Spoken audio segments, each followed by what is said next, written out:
Have you ever heard of the captivating story of the Great Train Robbery in 1963? This is one of those stories where you think to yourself, what drives these individuals to undertake daring acts of crime?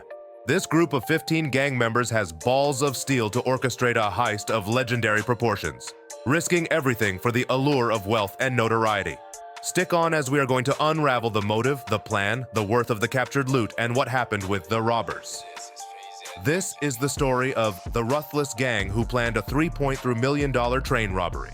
The Great Train Robbery of 1963 remains one of the most captivating and infamous events in criminal history.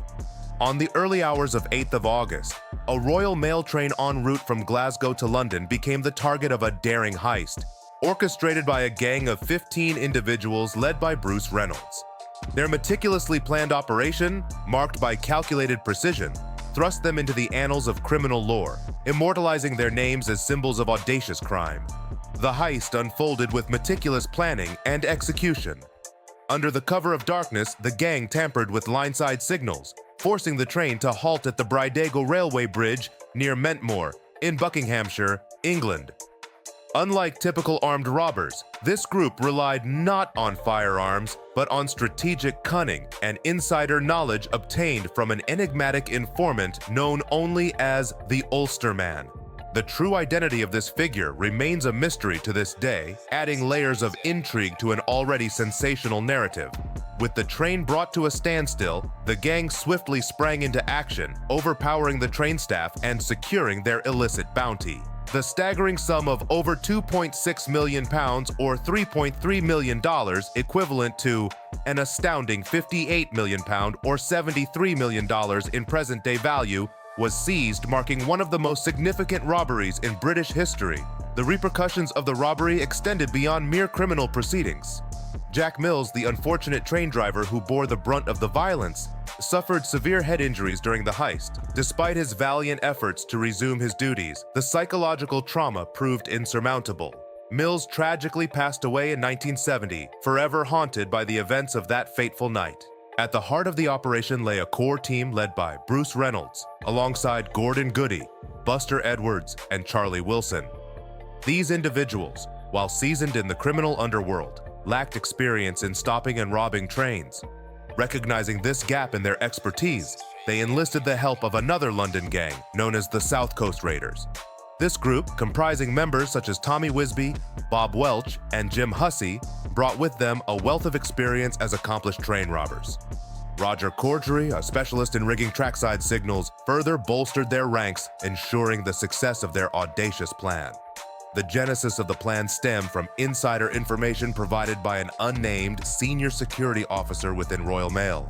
Introduced to Gordon Goody and Buster Edwards by Brian Field, a solicitor's clerk, this informant supplied crucial details regarding the amounts of money carried on the targeted train.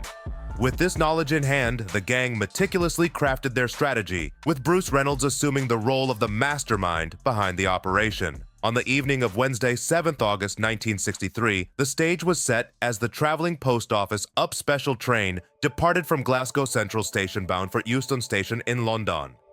Carrying a substantial sum of money, including large amounts of registered mail and high-value packages, the train presented an irresistible target for the robbers. Central to the success of the heist was the careful selection of the target carriage, the HVP, high-value packages coach, which housed the valuable cargo. Despite recommendations for increased security measures, including alarms and bars on windows, budget constraints, and logistical issues meant that these precautions were not universally implemented. As a result, a reserve carriage lacking these features had to be utilized, presenting a prime opportunity for the robbers. In the early hours of 8th August 1963, the gang sprang into action, executing their plan with precision and efficiency. The initial phase of the operation involved tampering with a signal light on the West Coast main line at Sears Crossing, Ledburn. By covering the green light with a glove and using a battery to power the red light, the robbers effectively signaled the train to stop. The timing and location of the signal stop were crucial, catching the train crew off guard and facilitating the robbers' takeover. As the train came to a halt, 58-year-old Jack Mills, the driver, and his second crew member, 26-year-old David Whitby, attempted to investigate the unexpected signal stop. However, their efforts were thwarted as Whitby discovered the cut cables of the line-side telephony. In the ensuing chaos, the crew was overpowered by the robbers, with Mills being rendered semi-conscious after a blow to the head. With the train under their control, the robbers faced the challenge of moving it to Bridego Bridge, where they planned to unload the money. Despite their initial intention to use an experienced train driver for this task, circumstances dictate otherwise. The hired driver, an acquaintance of Ronnie Biggs, proved unable to operate the locomotive, forcing Mills to take on the responsibility, a task made all the more difficult by his unfamiliarity with the newer type of locomotive. At Bridego Bridge, the robbers swiftly descended upon the high-value packages HVP carriage, where Frank Dewhurst and other postal workers attempted to resist but were quickly subdued. The absence of police officers or security guards on board left the staff helpless as the robbers removed the majority of the valuable sacks within a matter of minutes. The efficiency of the robbery was further demonstrated as the robbers transferred the stolen loot to a waiting truck in a remarkably short period, forming a human chain to expedite the process. Following the daring robbery, the gang swiftly retreated to their hideout at Leatherslade Farm, situated approximately 27 miles from the crime scene. There, they meticulously counted and divided the stolen proceeds, distributing shares among themselves and associates. However, their plans for a prolonged stay were disrupted by police broadcasts indicating that law enforcement was narrowing their search radius. Realizing the imminent threat of discovery, the gang expedited their departure, bringing forward their exit strategy to avoid detection. The recovery of the stolen money proved to be a complex and contentious issue. While some of it was eventually recovered, much of it had been laundered or spent by associates of the robbers. Controversy surrounded deals made by Williams, particularly one involving the return of £47,245, which sparked outrage within the police hierarchy. The Great Train Robbery of 1963 involved a cast of characters whose lives were entwined in the daring heist and its aftermath.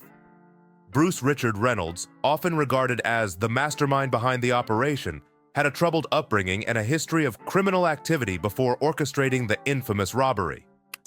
Following the successful heist, Reynolds fled to Mexico with his family, living extravagantly on his share of the loot before being captured and serving time in prison.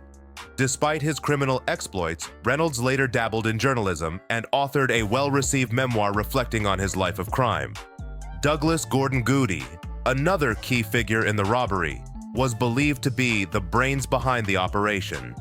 He first made contact with the enigmatic figure known as the Ulsterman through a meeting arranged by Brian Field. After serving time for his role in the heist, Goody relocated to Spain, where he ran a beachfront bar until he died in 2016. Charlie Wilson, dubbed the Silent Man, was considered one of the most dangerous members of the gang. His criminal career began early in life, and he played a significant role in planning and executing the robbery. Ronald Buster Edwards, another key figure, had a history of petty crimes before joining forces with Wilson and others in the robbery. Despite his involvement, Edwards later operated a flower stall outside Waterloo Station in London during his final years. Brian Field, a solicitor's managing clerk, played a crucial role in the robbery by providing insider information to the gang. His connections facilitated the smooth execution of the heist, but his failure to carry out a comprehensive cleanup at the hideout led to suspicions and discord within the group. The robbery also involved several accomplices, including William Gerald Bowl, Leonard Dennis Field, and John Denby Weeder, whose roles varied from assisting with logistics to providing financial support for the operation. These individuals, although not directly involved in the robbery itself, faced legal consequences for their complicity in the crime. The robbers themselves faced various fates. Some spent significant sums while evading capture. Others lost their shares due to betrayal or legal battles. Lenny Field and Bill Bowl found some measure of justice through successful appeals, although Bowl tragically passed away in prison in 1970. Brian Field, serving a reduced sentence under an alias, met a tragic end in a car crash with his wife in 1979. Can karma be a bitch? Charlie Wilson, who orchestrated a daring escape from prison, returned to a life of crime and met a violent demise in 1990. Buster Edwards, immortalized in film, sadly took his own life in 1994, unable to shake off the shadows of his past. Roy James, embroiled in further criminal activity, died shortly after being released from prison in 1997. Roger Cordray, later confirmed innocent, lived a quiet life as a florist until his passing, with his son affirming Bill Bowles' innocence. Bruce Reynolds, the heist's mastermind, faced a turbulent existence marked by brushes with the law before he died in 2013. Ronnie Biggs, infamous for his evasion of authority, spent his later years battling health issues before he died in 2013. Tommy Wisby and Jim Hussey, initially benefiting from the loot, found themselves mired in further criminal activity leading to prison sentences. Their later years were plagued by legal troubles and personal turmoil. Bob Welch, the last released convict, battled Alzheimer's before passing away in 2023, closing another chapter in the saga of the Great Train Robbery. In conclusion, the Great Train Robbery of 1963 stands as a testament to the audacity and cunning of those involved, forever etching their names into the annals of criminal history. This meticulously planned heist, orchestrated by a ruthless gang led by Bruce Reynolds, captivated the world with its precision and daring execution. Yet, beyond the intrigue of the robbery itself, the lives of the individuals caught up in its aftermath paint a complex portrait of ambition, betrayal, and tragic consequences.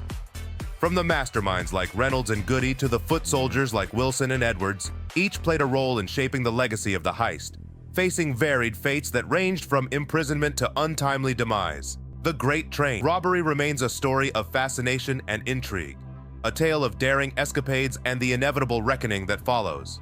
As the echoes of that fateful night continue to resonate through history, we are left to ponder the enduring allure of crime and the enduring impact of those who dare to defy the law. Thank you so much for watching. Hit that like and subscribe button.